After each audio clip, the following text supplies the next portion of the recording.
गीत और गान का मतलब एक ही होता है, लेकिन जब हम उसके आगे राष्ट्र लगा देते हैं तो एक तो बन जाता है राष्ट्रगीत और एक बन जाता है राष्ट्रगान, जो कि दोनों में बहुत ही डिफरेंस हो जाता है। राष्ट्रगीत यानी कि नेशनल सॉन्ग यानी कि हमारा वंदे मातरम, और राष्ट्रगान में पहला अंतर तो ये है कि किसी भी जो राष्ट्रगान है वो हमारा कोई भी सरकारी काम हो या फिर हमारे विद्यालय हैं उनमें सबसे पहले अनिवार्य रूप से गाया जाता है, लेकिन वंदे मातरम को गाना इतना अनिवार्य नहीं है। दूसरी बात, दूसरा डिफरेंस ये है कि जो राष्ट्रगान है उसको गाने का एक फिक्स रिद्म और लय होती है, उसको हम उसकी लय को चेंज नहीं कर सकते, और उसको गाने की एक निर्धारित अवधि होती है, वो है, कोई बच्चा बताएगा? जनगणमन 52 मिनट्स में होता है, 52 सेकेंड होती है, जबकि राष्ट्रगीत को गाने का वैसे तो कोई निर्धारित समय नहीं होता, लेकिन 1 मिनट 5 सेकेंड रखा गया है, यानी कि 65 सेकेंड, और उसमें रिद्म और लय के अनुसार कुछ चेंज भी हो सकता है।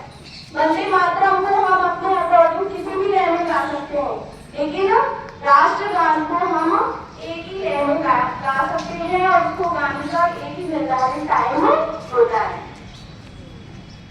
अब हम दोनों के बारे में ये जान लेते हैं कि राष्ट्रगीत और राष्ट्रगान को किसके द्वारा लिखा गया, कब ये एडॉप्ट किए गए। तो first of all national song किसके द्वारा लिखा गया, आपको एक बच्चा बताएगा? नेशनल सॉन्ग कोई भी नहीं, कल परसों की तो बात थी। वंदे मातरम किसके द्वारा लिखा गया? Very good. राष्ट्रगीत जो है वो बंकिम चंद्र चटर्जी के द्वारा लिखा गया था और 7 नवंबर 1876 में उनके द्वारा जवाहरलाल नेहरू जाते वक्त लिखा गया था।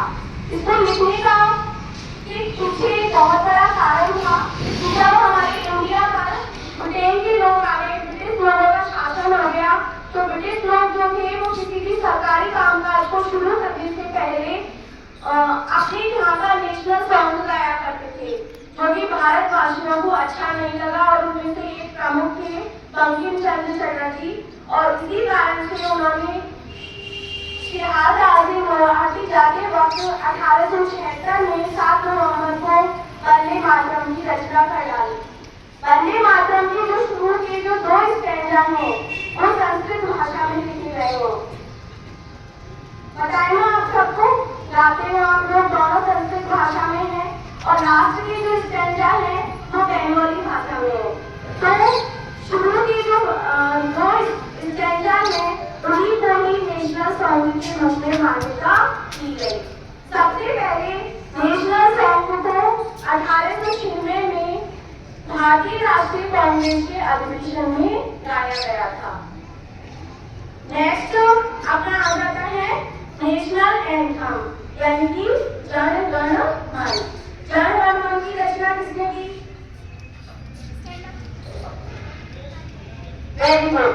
जन गण मन की जो रचना है वो रविंद्रनाथ टैगोर जी के द्वारा 1911 में की गई थी, और इसे 24 जनवरी 1950 को भारतीय संविधान सभा के द्वारा राष्ट्रगान के रूप में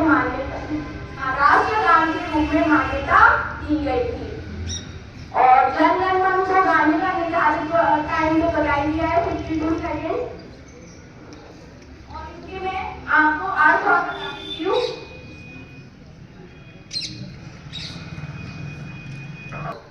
शुरू में हमारी लाइन आती है जन गण मन अधिनायक जय हे। इसका अर्थ है सभी लोगों के मन पर अधिकार करने वाले जन गण के नेता आपकी जय हो।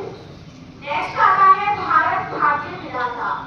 आप भारत के भाग्य के विधाता अर्थात निर्धारण करने वाले हो। विधाता का मतलब होता है बनाने वाला, निर्धारण करने वाला।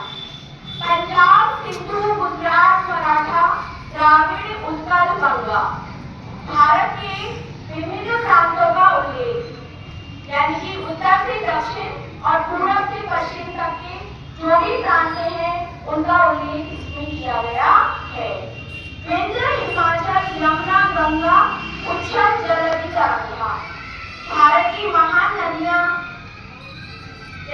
यमुना, गंगा, पार्वती, विंध्याचल, हिमाचल पर्वत और समुद्र तलों की इसमें वर्णन है। तब शुभ नामे जाते, आपके मंगलमय नाम से, शुभ का मतलब होता है मंगल, तो आपके मंगलमय नाम से हम जागृत होते हैं।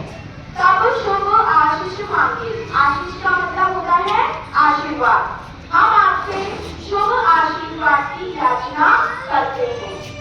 गाए जब जय गाथा, और हम आपकी जय गाथा गाते हैं।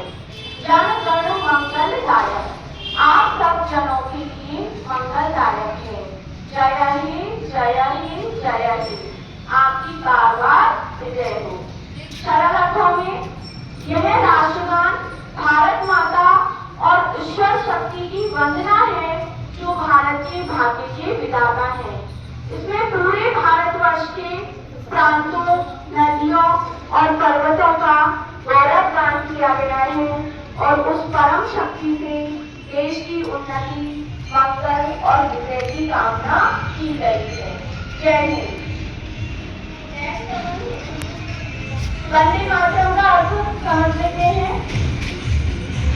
वंदे मातरम सुजलाम सुफलाम मलयज शीतलाम शस्य श्यामलाम मातरम वंदे मातरम, अर्थात हे भारत माता, हे मातृभूमि, मैं आपका वंदन करता हूँ। ऐसी मातृभूमि जो हमको अन्न, साफ जल प्रदान करती है, अच्छे मीठे फल प्रदान करती है, मलय पर्वत के चंदन की तरह हमें शीतलता प्रदान करती है और जिसके खेत हमेशा हरे भरे रहते हैं, ऐसी मातृभूमि की मैं हमेशा वंदना करता हूँ। शुभ्र जोत्स्ना पुलकित यामिनी तुल्य कुसुमदल ध्रुवदल शोभिनी सुहासिनी सुमधुर भाषिनी शुभनाम वरदाम मातरम वंदे मातरम। ऐसी मातृभूमि जो चमकते हुए चांद की रोशनी रात को खुशनुमा कर देती है, खिले हुए फूल और पेड़ पौधे मातृभूमि की शोभा को बढ़ा देते हैं। हमेशा हंसने वाली मातृभूमि, हमेशा अच्छा बोल बोलने वाली मातृभूमि, सुख तथा वरदान देने वाली मातृभूमि को मैं नमन करता हूँ, वंदन करता हूँ।